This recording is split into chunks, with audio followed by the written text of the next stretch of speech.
November 23 ಮತ್ತು 24ರಂದು ಮತದಾರರ ಪಟ್ಟಿಯಲ್ಲಿ ತಿದ್ದುಪಡಿಗಳನ್ನು ಮಾಡಲು ಅರ್ಜಿಗಳನ್ನು ಸ್ವೀಕರಿಸಲಾಗುತ್ತದೆ ಎಂದು ಜಮಖಂಡಿಯ ಉಪವಿಭಾಗಾಧಿಕಾರಿ ಶ್ವೇತಾ ಬೀಡಿಕರ್ ಅವರು ತಿಳಿಸಿದ್ದಾರೆ.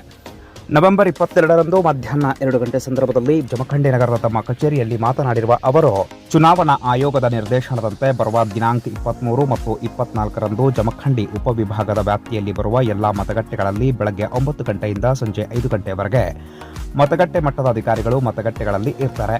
ಕಾರಣ, ಸಾರ್ವಜನಿಕರು ತಮ್ಮ ವ್ಯಾಪ್ತಿಯಲ್ಲಿ ಬರುವ ಮತಗಟ್ಟೆಗಳಿಗೆ ಭೇಟಿ ನೀಡಿ ಹೊಸ ಮತದಾರರನ್ನು ಸೇರ್ಪಡೆ ಮಾಡಲು, ಮರಣಗೊಂಡ ಮತದಾರರ ಅವರನ್ನ ಪಟ್ಟಿಯಿಂದ ಕೈಬಿಡಲು ಮತ್ತು ಮತದಾರರ ಪಟ್ಟಿಯಲ್ಲಿ ತಿದ್ದುಪಡಿಗಳನ್ನು ಮಾಡಲು ಅರ್ಜಿಗಳನ್ನು ಸ್ವೀಕರಿಸಬಹುದಾಗಿರುತ್ತದೆ ಅಂತ ಉಪವಿಭಾಗಾಧಿಕಾರಿಗಳು ಸಾರ್ವಜನಿಕರಲ್ಲಿ ಮನವಿಯನ್ನ ಮಾಡಿಕೊಂಡಿದ್ದಾರೆ.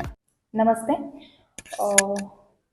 ನಮ್ಮ ಚುನಾವಣಾ ಆಯೋಗದ ನಿರ್ದೇಶನದಂತೆ ನಾವು ನಾಳೆ ಮತ್ತು ನಾಡಿದ್ದು 23 ಮತ್ತು 24ನೇ ತಾರೀಕಿನಂದು ಜಿಲ್ಲೆಯಾದ್ಯಂತ ಮತದಾರರ ಪಟ್ಟಿಯ ಪರಿಷ್ಕರಣೆ ಕೆಲಸವನ್ನು ಮಾಡ್ತಾ ಇದ್ದೇವೆ. ಈ ನಿಟ್ಟಿನಲ್ಲಿ ಎಲ್ಲ ಮತಗಟ್ಟೆಗಳಲ್ಲಿ ಮತದಾರರ ಮತಗಟ್ಟೆ ಅಧಿಕಾರಿಗಳಿದ್ದಾರೆ, ಅವರು ಮತಗಟ್ಟೆಯಲ್ಲೇ ಹಾಜರಿರ್ತಾರೆ.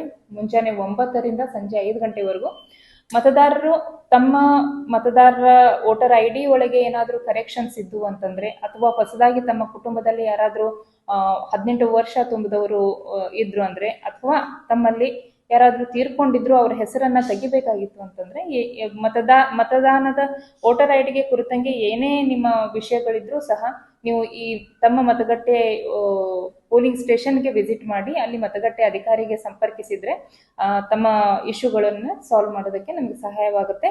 ಇದನ್ನ ನಾವು ನಾಳೆ ನಾಡಿದ್ದು ವ್ಯಾಪಕವಾಗಿ ಎಲ್ಲ ಪೋಲಿಂಗ್ ಸ್ಟೇಷನ್ಗಳಲ್ಲಿಯೂ ಇದನ್ನ ಮಾಡ್ತಾ ಇದ್ದೇವೆ.